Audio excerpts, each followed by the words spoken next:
Hi everyone. I just got done watching Ringo's big birthday show that was broadcast for about an hour and 5 minutes on Ringo's YouTube channel.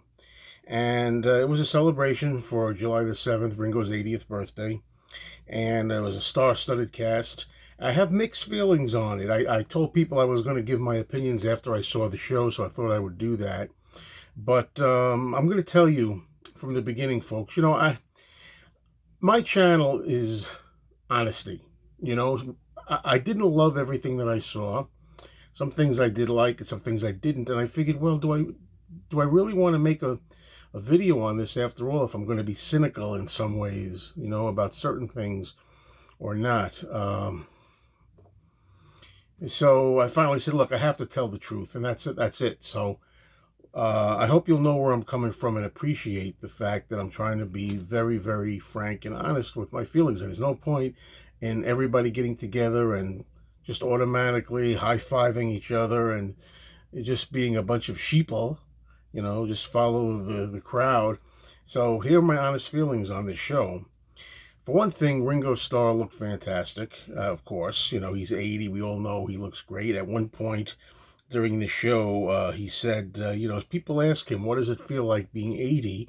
And Ringo says he wouldn't know because as far as he's concerned, he's still 24 in here. So he's 24, he says. So that's great. Um, Ringo's in great shape. We should all be half as healthy and sharp as Ringo is when we're his age.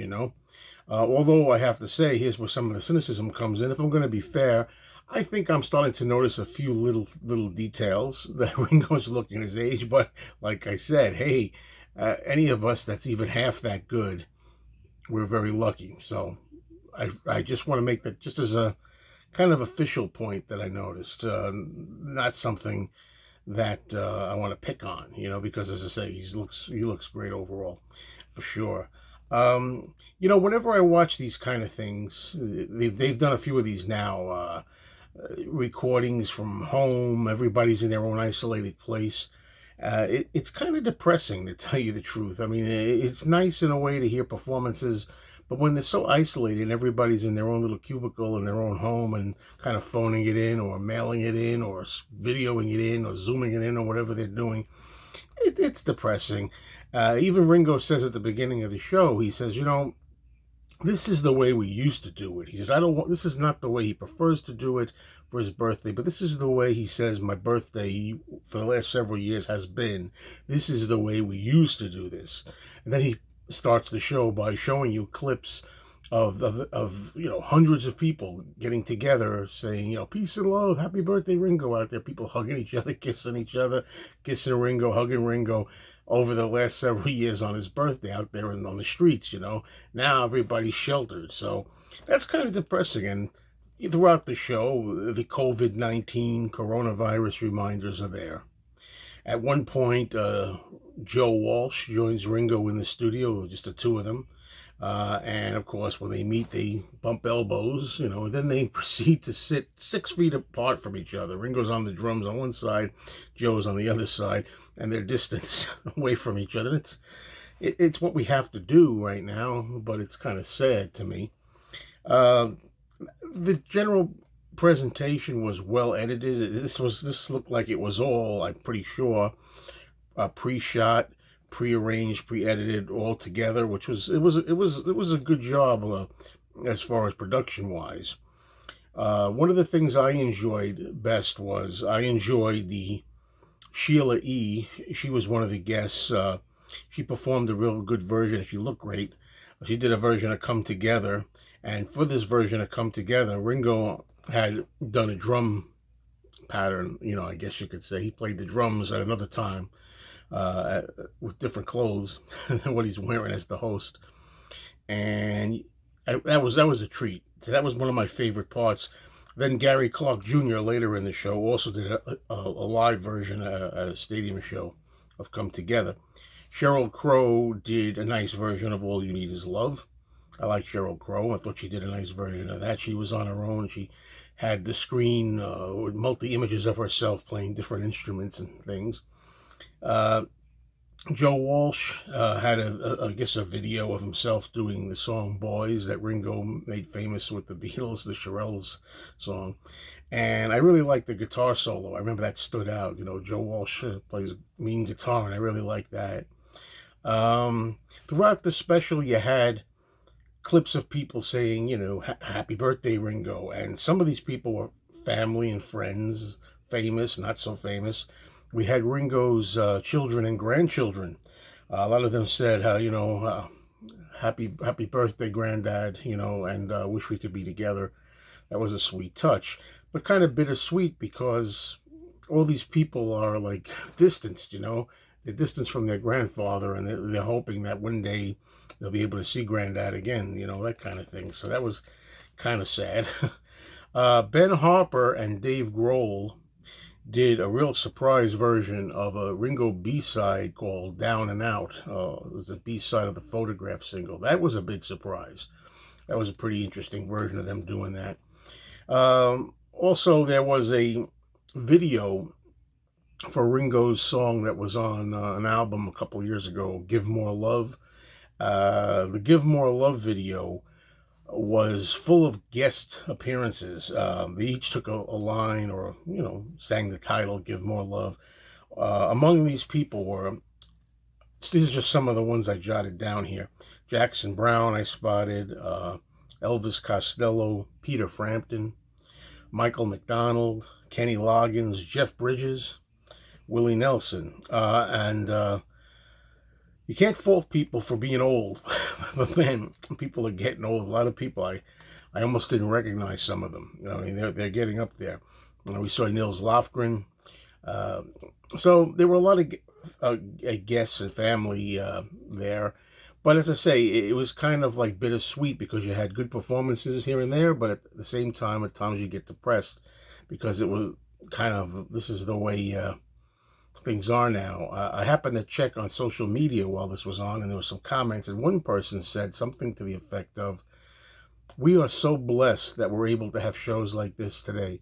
And I didn't know really how to take that. I thought, well, first of all, we're not blessed because, in this case, because what we really need are real stadium shows and, live appearances and being able to touch each other and shake hands and, stuff like that. But unless maybe this person meant that we're blessed that even in light of the fact that we have such unhappy times right now, at least we have this technology. We're blessed that we have the technology to at least do a show like this under the circumstances. So you could take that for either way. At first I thought, we're blessed. This is no blessing. But then I thought, at least we have this technology that we can do. So that's bittersweet. Now, the show was about to end, and we were all waiting for Paul McCartney. But the reports had been that Paul was going to be on the show, but we learned that it was not going to be necessarily, we weren't 100% sure, but we had an inkling. It wasn't going to be a new performance from Paul. It wasn't going to be fresh. It was going to be some old performance that was going to be used. And, sure enough, at the end, they were just about to end the show, and then Joe Walsh said, "No, wait a minute, we forgot. We have one more person got to come on here. It's not over yet. Paul. We have to put Paul on here." And what do they show you? They show you a wonderful clip, but I'd seen it already, and a lot of you maybe have too. It was back, and I can't remember when it was. It was either last year or the year before, when Paul and Ringo were together at a Paul show. Ringo was on drums to join Paul in L.A., I believe. Was it Dodger Stadium? Help me out in the comments. Shows you my mind is kind of forgetting.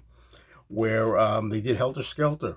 And it was such a treat at the time when we first saw this. It was on YouTube and other places, because we had not yet had an opportunity to see Ringo ever play Helter Skelter except when they made the record. That was the treat of it all, Here's Ringo joining Paul on drums for Helter Skelter for the first time since they recorded the song in '68. So that was really a treat back then. But for now, it was like, oh, this again? I mean, it's great. If you haven't seen it yet, it's a real treat. It's a real highlight of the later Beatles moments, coming together. But I just felt I was disappointed that it was something we'd seen already.